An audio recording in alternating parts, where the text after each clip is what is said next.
Last class में थोड़ा सा इंट्रोडक्शन देख लिया था यूक्लिड का।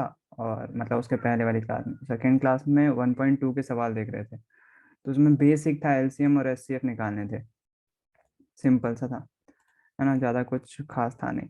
तो एक बार मैं फिर से, क्योंकि कुछ बच्चे उस टाइम ज्वाइन नहीं करे होंगे, अभी भी देखो स्लोली स्लोली ज्वाइन कर रहे हैं।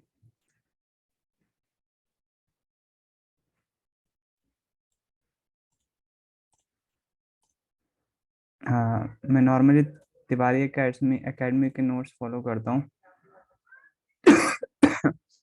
सॉरी, मैं बाद में इकट्ठा सॉरी बोल दूंगा। फिर कहाँ से तो चलती रहेगी।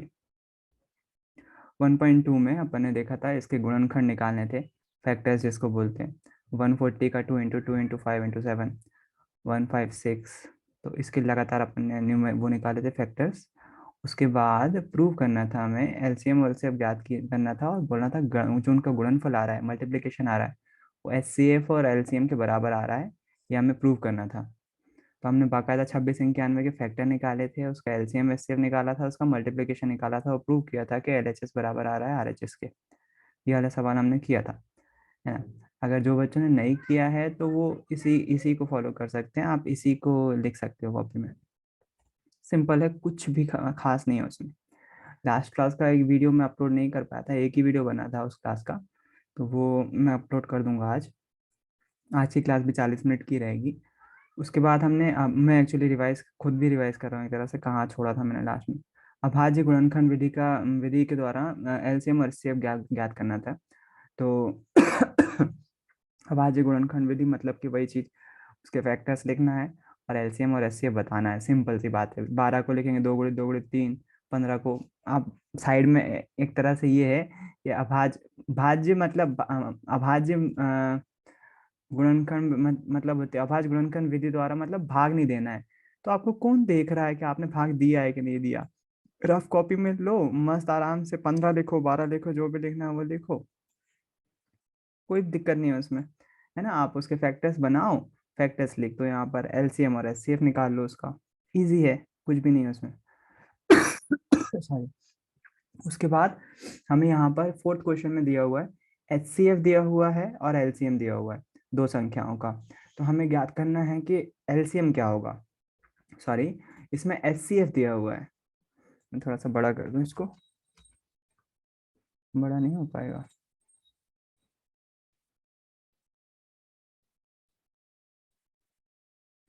विजिबल है ये स्क्रीन आपको, एचसीएफ दिख रहा है आपको, ये पढ़ने में आ रहा है।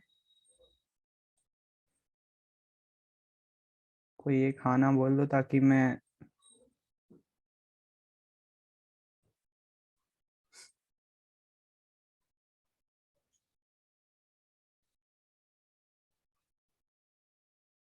भाई साहब क्लास में पढ़ा भी रहा हूँ कि नहीं पढ़ा रहा हूँ मैं। दिख रहा है भैया हमें। ठीक।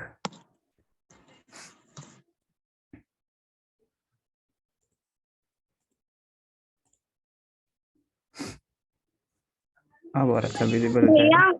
हाँ, मुझे एक डाउट था लेकिन वो बाहर का है। इस चैप्टर का नहीं है। हाँ, वो पूछो। जो सुबह अपन ने गलती निकाली थी ना टेस्ट में, हाँ तो उस गलती के ऊपर से मुझे एक को मतलब कि डाउट आया। एग्जाम पेपर में देखा था मैंने, बोर्ड एग्जाम पेपर में, हाँ, तो उस टाइप का एक को सम से, तो मुझे उसमें थोड़ा सा डाउट था तो। एग्जाम वो क्वेश्चन आप शेयर कर दीजिएगा, क्लास में शेयर कर दीजिएगा तो ज़्यादा अच्छा रहेगा, सबके सबकी मदद हाँ हो, ठीक है। है ना। हाँ, और वो जो टेस्ट का जो सवाल था वो बोर्ड पर मैम से बनाने में शायद कुछ मिस्टेक हो गई होगी या कुछ हो गया होगा। और मैंने जो उन्होंने ना मार्किंग दोनों में करी, 90 डिग्री कर दिया था।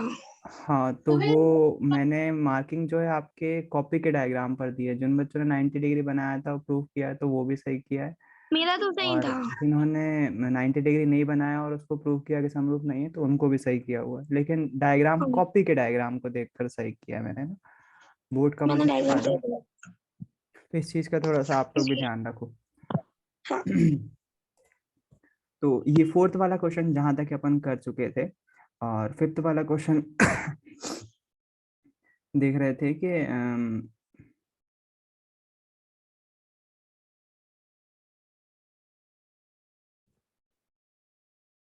5th वाला क्वेश्चन था, जांच कीजिए कि किसी प्राकृत संख्या n के लिए संख्या n to the power n अंक 0 पर समाप्त नहीं हो सकती। तो शायद अपन इसी पे डिस्कस कर रहे थे, इसी पे बातचीत कर रहे थे कि अगर हमें 0 चाहिए है तो उस संख्या में जो गुणनखंड होते हैं 5 गुणित 2 आना बहुत ज़रूरी है। अगर 5 गुणित 2 नहीं आ रहा है तो फिर उसकी पावर n में, देखो ये वाला सवाल जो था ये बता रहा है n कोई प्राकृत संख्या के लिए, प्राकृत संख्या मतलब 1 2 3 4 5, बोल रहा है 6 की पावर n का, 6 टू द पावर n का n के लिए आपको n की ऐसी कोई सी संख्या मान निकालना है जिसके लिए इसका मान 0 पर समाप्त हो। 0 पर समाप्त हो मतलब इसका इकाई का अंक 0 हो, आगे कुछ भी हो, जैसे 2 3 4 5 कुछ भी हो। तो जैसे अपन मान लीजिए n की वैल्यू 1 पुट करते हैं, तो उसका n की वैल्यू जब 1 पुट करेंगे तो आंसर कितना आएगा, 6 की पावर 1 मतलब 6। आखिरी का 0 आया क्या, नहीं आया। तो x n टू n को n की वैल्यू हम 2 पुट करते हैं तो क्या हो जाएगा, 6 गुणित 6 यानी कि 6 6 36। क्या 0 आया, नहीं आया। फिर उसके बाद 6 की पावर 3 रखते हैं, 36 गुणित 6, तो वो फिर से कुछ बड़ी सी संख्या आएगी। तो बोल रहे हैं क्या n की कोई ऐसे मान के लिए ऐसा हो सकता है जिसमें 6 की पावर n का मान 0 आए। तो हमारा चैप्टर हमें सिखाता है यदि इकाई का अंक मतलब आखिरी अंक जो है हमको 0 चाहिए यदि, तो उस संख्या के गुणनखंडों में, उस संख्या के गुणनखंडों में 5 गुणित 2 आना बहुत जरूरी है, क्योंकि 10 की घात में आ रहा है वो। क्योंकि 10, देखो 10 में इकाई का अंक 0 होता है ना, 10 बराबर से क्या होगा, 2 गुणित 5 उसके फैक्टर करेंगे। तो हमसे पूछा है कि 6 की पावर में ऐसा कुछ आ सकता है, तो हम क्या करेंगे, 6 के गुणनखंड कर लेंगे। 6 के गुणनखंड करेंगे तो वो आएगा 2 गुणित 3। जब 2 गुणित 3 आएगा तो जाहिर सी बात है इसमें 5 गुणित 2 नहीं आ रहा ना, मतलब ऐसा कोई भी अंक n का कोई भी ऐसा मान नहीं हो सकता जिसके लिए 6 टू द पावर n जो है वो 0 पर समाप्त होगी। बिल्कुल सिंपल सा है, लैंग्वेज पे आपको यही लिखना चाहिए। बिल्कुल शान मतलब आराम से वो लिखा हुआ है। यदि कोई संख्या, कॉन्सेप्ट है, कॉन्सेप्चुअल सवाल है, कॉन्सेप्ट समझो। संख्या चेंज हो सकती है यार, 6 की जगह पर हो सकता है 7 आ जाए या 8 आ जाए, है ना। तो बोल रहे हैं अगर 0 पर समाप्त हो रहा है तो 0 पर समाप्त होने के लिए हमें उसके फैक्टर में 2 गुणित 5 चाहिए ही। अगर 2 गुणित 5 आएगा तभी वो 0 पर समाप्त होगी, नहीं तो नहीं होगी। 2 गुणित 5 होना जरूरी है। तो यहाँ पर साफ साफ लिखा हुआ है यदि कोई संख्या अंक 0 पर समाप्त हो सकती है तो वो 10 से विभाजित होती है, या दूसरे शब्दों में यह संख्या 2 और 5 से विभाजित होगी। जाहिर सी बात है जब 10 से विभाजित हो रही है तो 2 और 5 से विभाजित होगी। तो उसी को, इसको अनफॉर्चुनेटली अगर अगर तुमको कॉन्सेप्ट समझ में नहीं आता है, वैसे सिंपल सा कॉन्सेप्ट है, कुछ भी नहीं है। अगर आखिरी में 0 चाहिए है तो वो 10 से डिवाइड होना चाहिए, ये जरूरत है, 10 से डिवाइड करना ही होना ही पड़ेगा उसको। जब होना पड़ेगा तो 2 और 5 से भी डिवाइड हो रही होगी, क्योंकि 10 के फैक्टर में 2 और 5 आते हैं। तो 10 बराबर से क्या हो जाता है, 2 गुणित 5, 10 के फैक्टर 2 गुणित 5 हो जाते हैं। और 6 का जो इन्होंने हमसे ये पूछा हुआ है 6 टू द पावर n, इसका जो गुणनखंड होंगे वो 2 गुणित 3 होंगे। जब 5 गुणित 2 नहीं आ पा रहा है इसमें, तो जाहिर सी बात है n के लिए, किसी भी मान के लिए ये यहाँ पर लिखा हुआ है x⁴n के अभाज्य गुणनखंड में 5 नहीं है, इसलिए 6 की पावर n 5 से विभाजित नहीं होगा। मतलब 2 से तो विभाजित हो जाएगा लेकिन 5 से नहीं होगा। अंकगणित की आधारभूत प्रमेय की अद्वितीयता हमें निश्चित कर जाती है कि 6 की पावर n में गुणनखंड में 2 और 3 के अतिरिक्त कोई अभाज्य गुणनखंड नहीं है। अतः किसी भी प्राकृत संख्या n के लिए 6 टू द पावर n अंक 0 पर समाप्त नहीं हो सकती। से सेम चीज मैं आपको बुक में भी एक उदाहरण बताता हूँ। बुक खोलो,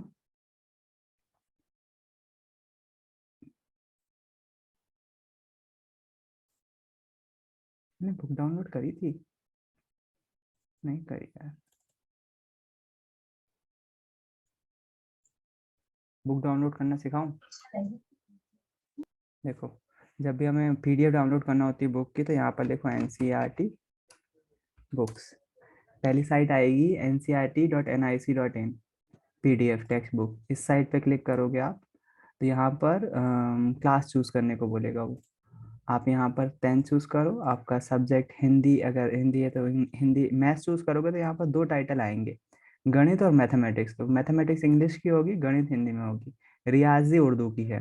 तो गणित को करके गो करोगे, यहाँ पर चैप्टर वाइज आ जाएगा। अब मुझे चैप्टर फर्स्ट चाहिए तो मैं चैप्टर फर्स्ट पे क्लिक कर दूंगा। जैसे क्लिक करूंगा मेरी book down first chapter download हो जाएगा। अगर मुझे पूरा बुक करना है तो यहाँ पर नीचे पूरी डाउनलोड कंप्लीट बुक का ऑप्शन है। तो ये एक जिप फाइल रहेगी, उसमें सारे चैप्टर PDF वाइज सारे रहेंगे, है ना। तो क्योंकि बुक आप सबके पास तो है अभी, मेरे पास भी है, लेकिन सामने रहती है तो ज़्यादा अच्छा रहता है। मेरे को एक उदाहरण बताना था, जैसे अभी आपने 6 टू द पावर n का सवाल देखा, वैसे ही बुक में एक और सवाल दिया हुआ है। यूक्लिड तो हट गई है,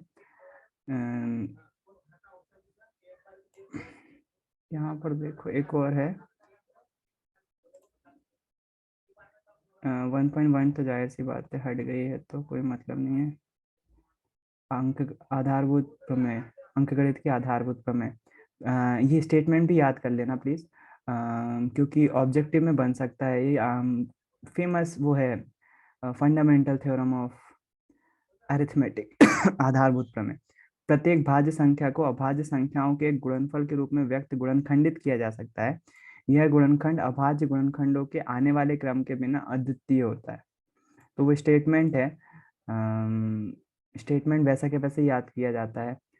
उसका मतलब वही नहीं कर रहा है कि एक एक हर एक संख्या को एक यूनिक प्रकार से, मतलब एक तरह से, जैसे देखो यहाँ पर लिखा हुआ है 2 गुणित 3 गुणित 5 गुणित 7, तो यहाँ पर इसका मतलब क्या है, 7 5 35, 35 दूनी 70, 70 तिया 210। तो 210, हाँ, जो संख्या है उसको हम एक अद्वितीय रूप से लिख सकते हैं, फैक्टर वाइज लिख सकते हैं। तो वही चीज यहाँ पर उन्होंने बताई हुई है। माइक बंद कर लो बेटा, बोलो तब चालू रख लो पहले।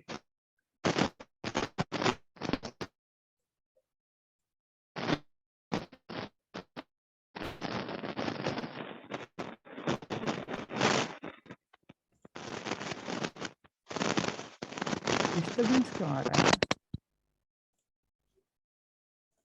तो आधारभूत प्रमेय हमें बताती है कि हमें जो है, एक और देखो यहाँ पर भी, एक प्राकृत संख्या का इस तथ्य को निम्नलिखित रूप से भी व्यक्त किया जाता है। आधारभूत प्रमेय को ही दूसरे शब्दों में ये भी बोल सकते हैं, एक प्राकृत संख्या का अभाज्य गुण, क्योंकि इस चैप्टर से ऑब्जेक्टिव आना है और 2 ही प्रश्न वाली बाकी है, तो ये छोटी छोटी बात मायने रखती है।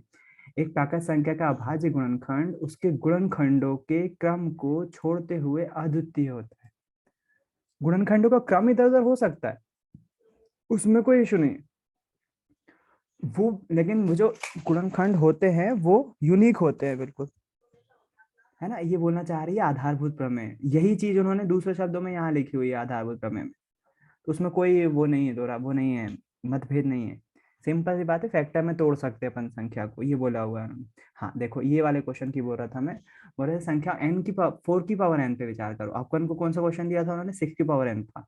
बोल रहे 4 की पावर n पे विचार करो, क्या इसका कोई भी अंक 0 पर समाप्त हो सकता है। तो हम क्या करेंगे, 4 को लिखेंगे, 4 को फैक्टर करेंगे तो आएगा 2 गुणित 2। जब 2 गुणित 2 आएगा तो वो हिंदी आपको लिखना पड़ेगी जबरदस्त, थोड़ा बहुत तो रटना पड़ेगा वो।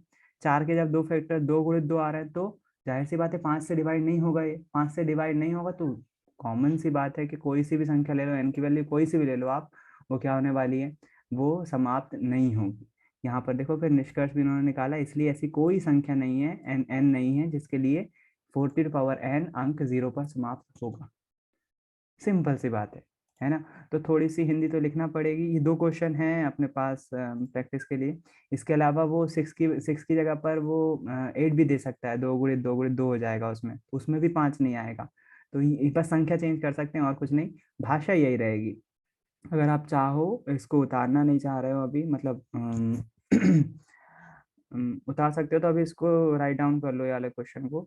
अगर नहीं उतार सकते हो तो मैं स्क्रीनशॉट लेके भेज दे रहा हूँ, क्योंकि अगला क्वेश्चन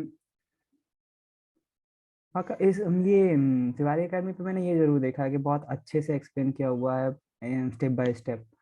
तो सिंपल सी बात है कि क्वेश्चन अच्छा है, क्वेश्चन बुरा नहीं है, और आंसर भी बहुत सिंपल है। अगर आपको कोई तकलीफ हो ना इसमें, तो आप डायरेक्ट लिख देना, चूंकि 6 में, चूंकि 6 की पावर n का अभाज्य गुणनखंड 2 गुणित 3 है, 2 गुणित 3 की पावर n है। इसमें कोई भी मतलब चूंकि इसमें 2 से तो विभाजित किया जा सकता है इसको, लेकिन 5 से विभाजित नहीं किया जा सकता। जबकि हमें मालूम है कि अगर हमें अंतिम अंक 0 चाहिए तो वो 2 और 5 दोनों से विभाजित होना चाहिए। इसलिए एक्स एन के किसी भी मान के लिए 6 की पावर n जो है वो 0 नहीं होगा। अपनी भाषा में भी लिख सकते हो, कोई जरूरी नहीं है रटने की, और रट लो तो बेहतर है, वो उसमें कोई वो नहीं है। मेरे ख्याल से समझ में आ गया होगा, इजी है, कुछ भी नहीं है। 60 पावर n के किसी मान के लिए 0 हो सकता है का इकाई का अंक, तो जाहिर सी बात है 6 को हमने फैक्टर में डिवाइड कर दिया, 2 गुणे 3 आ रहा। अगर यहाँ पर मान लीजिए यहाँ पर लिखा होता कि 12 की पावर n को, 12 की पावर n को कोई ऐसा n का कोई ऐसा मान हो सकता है क्या जिस पर 0 इकाई का अंक वो हो? रेडमी 9, बोलो भाई।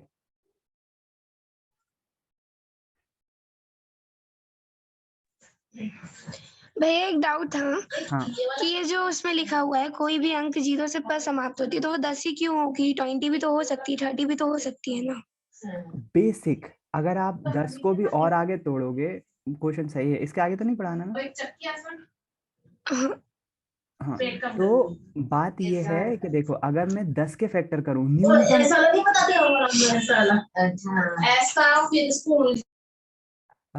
दस वो न्यूनतम संख्या है जिसमें 5 और 2 फैक्टर आएंगे। 20 भी हो सकती है, बिल्कुल हो सकती है, लेकिन अगर आप देखोगे, देखो 10 के फैक्टर करूं मैं यदि, 10 वो न्यूनतम संख्या है जिसमें 0 आ रहा है, 5 गुणित 2 आ रहा है। और यदि मैं 20 का लिखता हूं फैक्टर, तो पहले 2 आएगा, फिर उसके बाद 2 धाम 10, 2 पंजे 10, और देखो 5 गुणित 2 इसमें भी आ रहा है।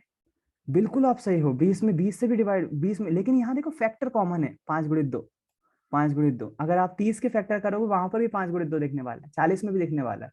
तो 10 वो न्यूनतम संख्या है, सबसे कम संख्या है जिसमें 5 गुणित 2 आ रहा है, और वो 0 के लिए जरूरी है न्यूनतम। 20 30 भी हो सकता, कोई दिक्कत, लेकिन सबसे कम। तो वो 10 हमको 10 से विभाजित चाहिए। हम जब 10 से विभाजित हो रहा है तो फिर 20 40 30 50 पे क्यों जाएंगे? न्यूनतम है ना। 20 भी लिख सकते हो आप, उसमें लिखने में कोई दिक्कत। फैक्टर उसमें भी 5 गुणित 2 आएंगे। तो सेम चीज यहाँ पर मैं एग्जांपल लेके समझा रहा था। यदि मान लीजिए हमको दिया हुआ है 12 की घात n, और बोला हुआ है कि n के किसी मान के लिए हमको जो है वो इकाई का अंक 0 चाहिए, तो हम क्या, ऐसा हो सकता है, ऐसा पॉसिबल है? तो हम फिर से वही करेंगे, 2 के फैक्टर 12 के फैक्टर कर लेंगे, तो वो आएंगे 2 गुणित 2 गुणित 3, 3 दूनी 6, 6 दूनी 12। इसमें भी 5 से नहीं जा रहा, 5 विभाजित नहीं हो पा रहा। 2 तो हो रहा है, 5 नहीं हो पा रहा। 5 नहीं हो पा रहा तो जाहिर सी बात है इसके लिए भी इनका कोई ऐसा मान नहीं होगा जिस पर 0 होगी। तो सिंपल सा है बस, थोड़ा सा लैंग्वेज तो रटना पड़ेगी। आई होप अभी तक आप लोगों ने लिख ली होगी ये लैंग्वेज। अगर नहीं लिखी होगी तो स्क्रीनशॉट तो ले ही लिया होगा, लिख लोगे आप आसानी से। तिवारी एकेडमी है वैसे वेबसाइट, अगर चाह। अगला क्वेश्चन है, व्याख्या कीजिए 7 गुणित 13 प्लस 13, और 7 गुणित 6 गुणित 6, 5 गुणित 4 गुणित 3 गुणित 2 गुणित 1 प्लस 5 भाज्य संख्याएं हैं क्यों? भाज्य संख्याओं के 2 से अधिक भाजक होते हैं। ये भाज्य भाजक भाई थोड़ा सा कंफ्यूज करते हैं। हाँ,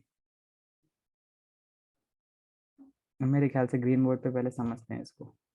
2 ही क्वेश्चन है, ज्यादा टाइम नहीं लगेगा, आराम से समझते हैं। मैं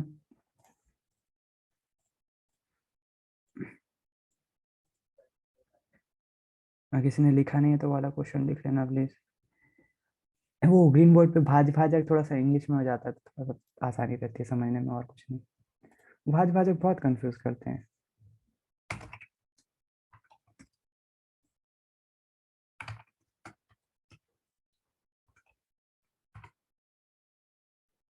क्वेश्चन कौन सा था? क्वेश्चन 6।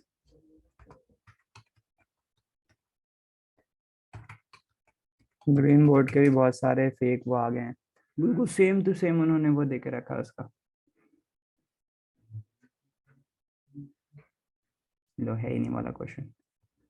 1.4 1.3 का है ना, 1.3 का 6 सभी प्रश्न।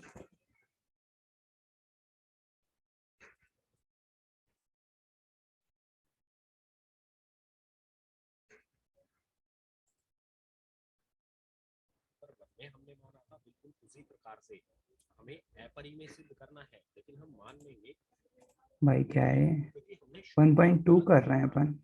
3 + 2 = 5 एक परिमेय संख्या है। ये हमारी गलत कल्पना है। तो सही क्या होगा? 2 का 6 था।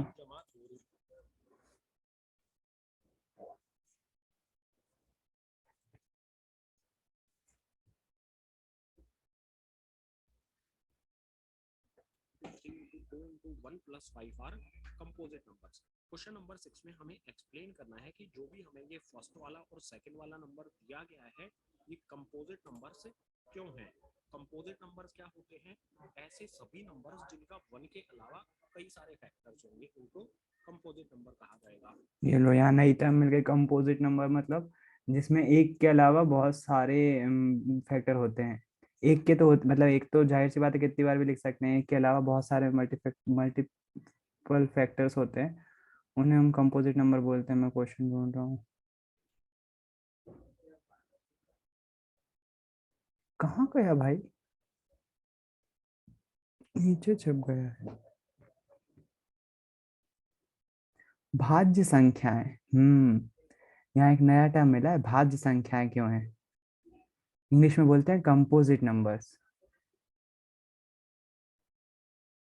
इस संख्या को थोड़ा सा ध्यान से देखना, संख्या के फैक्टर्स दिए हुए हैं अपन को, 7 इंटू 11 इंटू 13 प्लस कौन, यही सिखा रहा, बस क्वेश्चन ये सिखा रहा है, इस पे ध्यान देना, भाज्य संख्या क्या है ना। क्वेश्चन बनेगा तो इस पे बनेगा। वैसे जो नॉर्मल क्वेश्चन होता है वो अभी तक निकल चुके हैं, ये अगर टिपिकल क्वेश्चन बनता है तो इस पे बनेगा।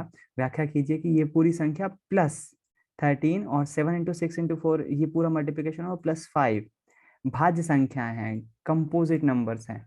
तो एक बार देखते हैं सॉल्यूशन। कंपोजिट नंबर्स वो जिसके एक के अलावा बहुत सारे फैक्टर्स होते हैं। सबसे पहले जो भी हमें ये साउंड नहीं आ रहा, करना पड़ेगा, पहले फर्स्ट नंबर को सोल्व करते हैं। फर्स्ट वाला नंबर है हमारा 7 इंटू में 11 इंटू में 13 प्लस में 13। इसको सोल्व करना बिल्कुल सिंपल है गाइस, मल्टीप्लाई और प्लस मल्टीप्लाई करके जाएगा प्लस गाइस करना हमारा है। 1 ब्रैकेट क्लोज करेंगे। अब सिंपली प्राइम नंबर तो नहीं है, यानी इसके फैक्टर्स किए जा सकते हैं। सो 78 के फैक्टर्स एक साइड में यहाँ पर कर लेते हैं। 2 से करेंगे 39 आ जाएगा, 3 से करेंगे 13 आ जाएगा, फिर 13 कॉमन लेके 7 इंटू 11 किया, प्लस इसमें से कॉमन निकला तो 1 हो गया। ये 77 और 78 हो गया, मल्टीप्लीकेशन करने की जगह उसका फैक्टर्स कर रहे हैं। 13 से करेंगे तो आएगा 1, यानी जो भी हमारा ये 78 नंबर है इसको प्राइम चैप्टर फैक्टर्स के घुमा रूप के में लिखा सॉल्व जा करवा सकता रहे है, हैं, प्राइम इतने फैक्टर्स के सरल फॉर्म में क्वेश्चन लिखा उसको। जा सकता है। सो यहाँ पर 13 हमारा एज इट इज लिखेंगे, मल्टीप्लाई का साइन लगाएंगे। 78 को मैं किस तरह से 2 लिखूंगा, इंटू 3 2 इंटू इंटू 13। 3 इंटू 13। सो यहाँ पर आ जाएगा मेरा 2 इंटू में 3 इंटू में 13। अगर इन तीनों नंबर्स को मल्टीप्लाई करेंगे एक दूसरे से तो हमारा 78 ही बनेगा। आप यहाँ पर देख सकते हो जो भी हमारा ये नंबर है इसका 1 के अलावा कई सारे फैक्टर्स हैं, 1 के अलावा इसके कई सारे फैक्टर्स हैं, तो ये कंपोजिट नंबर होगा। बिल्कुल इसी तरह से हमारा जो सेकंड वाला नंबर है इसको भी सोल्व करते हैं। यहाँ पर करता हूँ, लिखता हूँ इसे 7 अच्छा इंटू में 6। देखना कैसे घुमाते हैं बुक में, सिंपल सा बोला है, ये फैक्टर्स बन जाए ना, फैक्टर्स बन जाए। जैसे अब 13 किसी के पहाड़ में आता है क्या, नहीं आता, वो कंपोजिट नंबर नहीं होगा। देखो कॉन्सेप्ट कैसे छुपे हुए रहते हैं, सिंपल सी बात है। क्वेश्चन क्या बता रहा है, कंपोजिट नंबर मतलब भाज्य संख्या है। भाज्य संख्या मतलब कितना सिंपल सा लॉजिक है, जिसमें भाग दिया जा सके, फैक्टर्स किए जा सके। जैसे 13 भाज्य संख्या नहीं है, अभाज्य है। 15 है भाज्य संख्या, क्योंकि पहले 3 से चला जाएगा फिर 5 से चला जाएगा, तो वो कंपोजिट नंबर। तो इसको बोल रहे हैं, इसको सॉल्व करके देखो कि कंपोजिट नंबर है कि नहीं। तो इन्होंने सिंपल ना देख के, देखो अभी तक बचपन में कैसे बोलते थे, हमसे बोलते थे बताओ 18 भाज्य संख्या है कि नहीं है, तो हम बोलते हैं 2 से भाग चला जा रहा है मतलब सही है। फिर उसके बाद बोलेंगे 19 है कि नहीं है, बोले नहीं जा रहा, तो ये भाज्य संख्या नहीं है। तो इन्होंने ये 18 19 देने की जगह, मैं वही तो बोल रहा हूँ ना, इसको चैप्टर में कैसे घुमाया है तुम लोग। इन्होंने सीधी संख्या ना देकर ऐसे दे दी, उसको फैक्टर के रूप में लिख दिया कि जैसे मान लो 7 गुणित 3 गुणित 2 प्लस प्लस 2 कर दिया। बोले अब बताओ इसके फैक्टर किए जा सकते हैं। अरे क्या बचकाना हरकत है, तीनों में मल्टीप्लाई कर दो, अगर उसके फैक्टर हो रहे हैं तो वो भाज्य संख्या है, नहीं तो नहीं है, खत्म बात। अब इसमें भी जो ग्रीन बोर्ड ने इसको सॉल्व किया है, इसको बड़ी वो उसको वैसे तरह से सॉल्व किया है। इसको सिंपल से याद करो ना भाई, मल्टीप्लिकेशन कर लो पहले। हाँ बोर्ड मास जरूर फॉलो करना, अपन मल्टीप्लिकेशन पहले करेंगे फिर उसके बाद एडिशन होगा।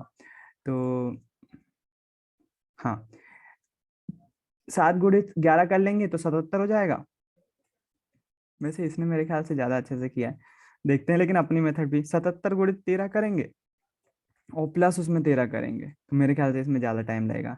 77 77 गुणित 13 करेंगे, 13 सत्ते 91, कोई बोल दो। 9, 13 सत्ते 91 और 900, कोई नहीं बोल रहा, मेरे को डर लग रहा है गलत नहीं कर रहा।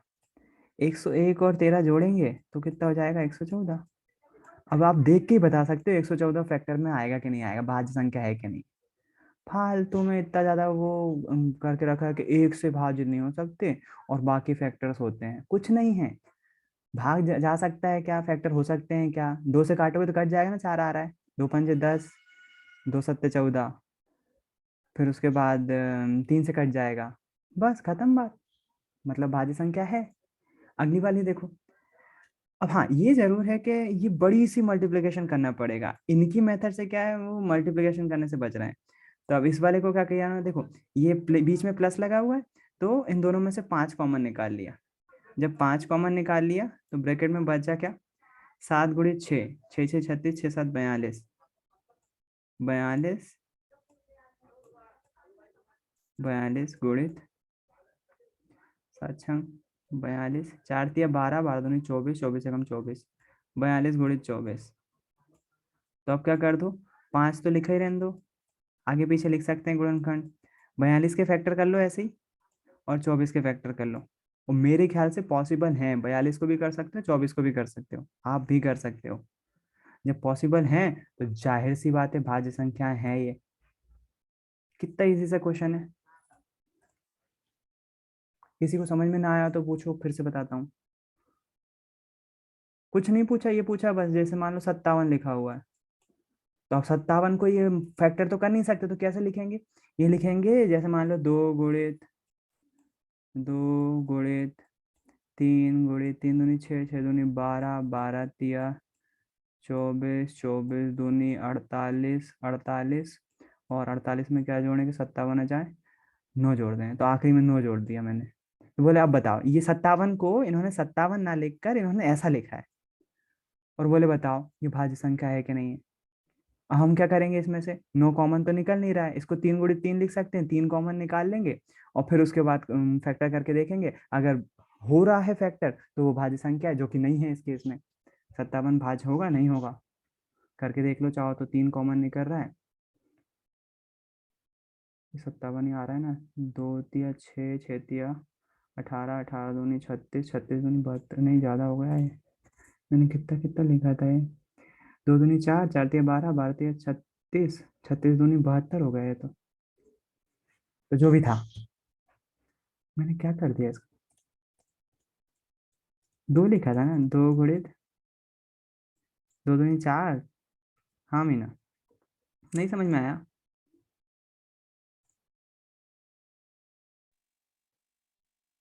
बोलो। एक बार फिर से समझा दीजिए। और फिर से, ठीक है मुस्कान, क्या हुआ, नहीं,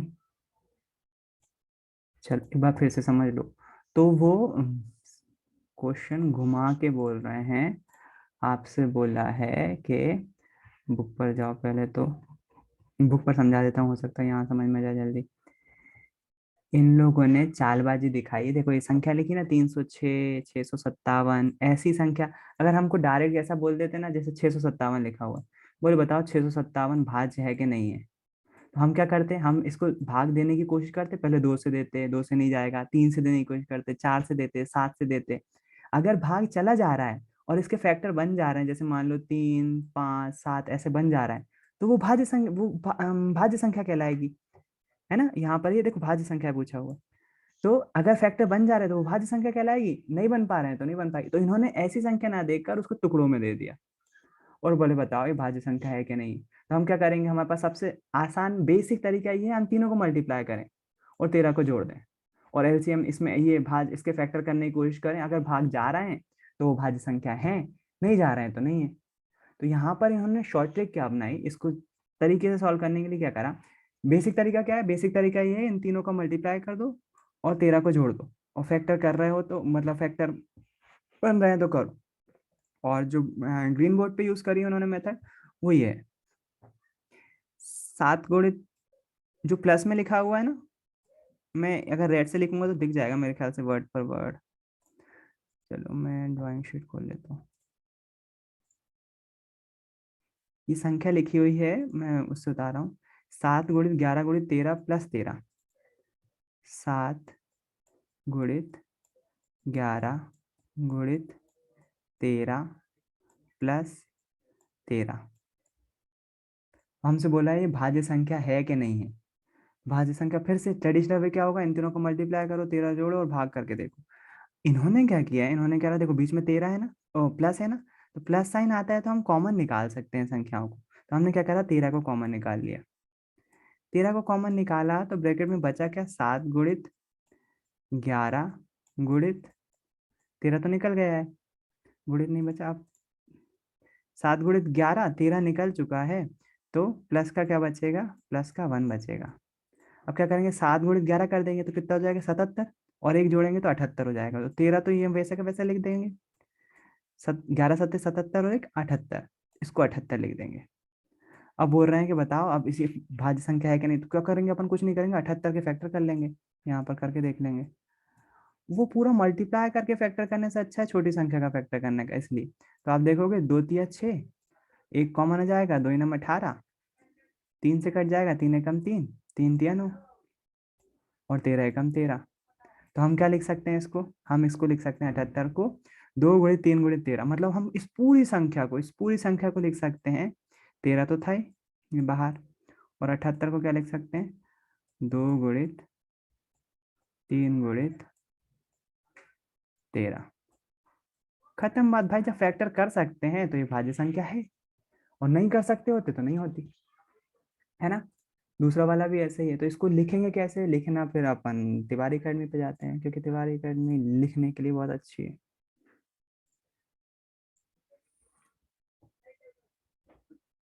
ये देखो इन्होंने लिखा हुआ है, भाज्य संख्याओं के 2 से अधिक भाजक होते हैं। दी गई संख्या क्या है, 7 गुणित 13 गुणित 13 प्लस 13। इन्होंने भी वही करा, 13 कॉमन निकाला, 7 गुणित 11 प्लस 1 78 हो जाएगा। 78 को लिख सकते हैं 2 गुणित 3 गुणित 13। अब अगर इन्होंने क्या बोलते हैं, अपन ने जैसा किया है ना, यहाँ पर 13 गुणित 2 गुणित 3 गुणित 13, तो वो भी लिख सकते हैं। इन्होंने 2 गुणित 3 को 6 लिख दिया डायरेक्ट, कोई फर्क नहीं पड़ता उससे। इस प्रकार हम इस संख्या के 2 से अधिक भाजक देख सकते हैं, और ये कौन सी संख्या होगी, भाज्य संख्या होगी। सेम केस दूसरी संख्या के केस में भी ये चीज भी क्या होगी, अपन जब इसको मल्टीप्लाई करेंगे तो आएगा 1008, और इसमें मल्टीप्लाई करेंगे तो आएगा 1, और इसको जोड़ेंगे तो 1009 हो जाएगा। और जब 1009 हो जाएगा तो शायद, हाँ पूर्वा, स्क्रीन अच्छे से नहीं दिख रही है, थोड़ा इधर करिए आप। स्क्रीन छोटी दिख रही है क्या, दिख ही नहीं रही है। नहीं, थोड़ी ज्यादा इधर साइड हो गई है, वो उधर साइड के दिख ही नहीं रहा है वो जो जूम हमें करो दिख ना, रहा है। जूम आपने जूम कर लिया होगा, आप जूम कर सकते हो स्क्रीन पर। हाँ हाँ ठीक, आप अपनी स्क्रीन को जूम कर सकते हो। ओके। सो यहाँ पर क्या होगा, दूसरी वाली संख्या ली इन्होंने, 5 कॉमन निकाला, तो यहाँ पर मल्टीप्लिकेशन में ये तो कुछ डायरेक्ट ही लिख दिया यार, 1009 लिख दिया डायरेक्ट। 1009 के वो नहीं हो सकते क्या फैक्टर्स, अगर करके देखें तो 1009 इनको फैक्टर में लिखना चाहिए था ना। मैंने पहले ही बोला है, ये वाला जो ऑनलाइन क्लास रहेगी वो आपके लिखने के लिए बेस पर नहीं रहेगी, लिखना यहाँ सीखने के बेस पर रहेगा। 3 तिया 9 बचेगा 1, तो 3 तिया 9 19 नहीं आता यार। हाँ 1009 के फैक्टर नहीं हो सकते। 11 से 11 9 99 बचेगा 1 19 नहीं, वो 1009 के फैक्टर नहीं हो सकते हैं। तो यहाँ पर 1009 ही आ रहा है, यहाँ पर 1008 प्लस 1 1009 आ रहा है, लेकिन उसके बाद भी ये जो है भाज्य संख्या होगी। क्यों, क्योंकि इसमें से 5 कॉमन निकल गए ना, 5 है, मतलब 1 से ज्यादा होना चाहिए। अगर केवल 1009 होता तो फिर नहीं था ये भाज्य संख्या, केवल 1009 होती तो, लेकिन 5 भी है, इसीलिए ये जो है भाज्य संख्या होगी। सही है, बढ़िया है। 2 मिनट में मीटिंग खत्म होने वाली है। अगला क्वेश्चन फटाक से करते हैं, छोटा सा है। किसी खेल के मैदान के चारों ओर वृत्ताकार पथ है। इस मैदान का एक चक्कर लगाने में सोनिया को 18 मिनट लगते हैं, जबकि इसी मैदान के एक चक्कर लगाने में रवि को 12 मिनट लगते हैं। मान लीजिए दोनों एक ही स्थान से एक ही समय पर चलना प्रारंभ करके एक ही दिशा में चलते हैं, कितने समय बाद वे पुनः प्रारंभिक स्थान पर मिलेंगे? वाह, एलसीएम का जो है वो है नॉर्मल सा उदाहरण, प्रैक्टिकल उदाहरण कि रियल में एलसीएम कहाँ लेंगे। खेल के मैदान में 2 बंदे चक्कर लगा रहे हैं, सोनिया 18 मिनट चल रही, 18 मिनट में चक्कर लगा रही, और रवि जो है वो 12 मिनट में चक्कर लगा रहे हैं। मान लीजिए वो एक ही स्थान पर एक ही समय में चलना प्रारंभ करते हैं, बताओ कितने समय बाद वो मिलेंगे? क्योंकि सोनिया की स्पीड थोड़ी सी ज्यादा है, रवि की स्पीड थोड़ी सी कम है। जब चलना प्रारंभ कर दिए हैं तो कभी बीच में मिलेंगे कि नहीं मिलेंगे? तो इन्होंने क्या किया, जितने मिनट सोनिया को लग रहे थे उसका फैक्टर किया। कितना अच्छा एलसीएम का प्रैक्टिकल था। 18 का एलसीएम लिया, मतलब फैक्टर्स करे। 18 का फैक्टर्स करे तो आया 2 गुणित 3 गुणित 3, और 12 के भी फैक्टर करे तो आया 2 गुणित 2 गुणित 3। 12 और 18 का एलसीएम कितना आएगा? जो कॉमन रहते हैं उसको एक बार लिखते हैं, तो 2 गुणित 2 गुणित 3 गुणित 3, तो टोटल 36 आ रहा है इन दोनों का एलसीएम। और जो एलसीएम आ रहा है वही इसका एक्चुअली एलसीएम पॉइंट होता है लीस्ट कॉमन मल्टीप्लिकेशन, ऐसा न्यूनतम बिंदु जिस पर उन दोनों के गुणांक मिल रहे होते हैं, दोनों के गुणांक सेम होते हैं। इसीलिए इस प्रैक्टिकल का आंसर जो है वो होगा इसका, इन दोनों का एलसीएम निकालकर जो एलसीएम आएगा वही उसका आंसर होगा। इसी पर बेसिक क्वेश्चन प्रैक्टिकली भी बन सकते हैं आपके, है ना, जब लीस्ट कॉमन मल्टीप्लिकेशन निकालते हैं अपन। बिल्कुल सिंपल सा क्वेश्चन है, कुछ भी खास नहीं है उसमें। थोड़ी सी आज के लिए इतनी रख रहा हूँ, मीटिंग बंद हो जाती है तो कल मिलेंगे अब एक्स्ट्रा क्लास में, है ना। लास्ट वाला क्वेश्चन अगर सॉल्व करना है तो वीडियो में से कर लेना। आज के लिए इतना ही, कल एक्स्ट्रा क्लास में मिलते हैं। थोड़ी सी छोटी क्लास रखिए। Bye, good night.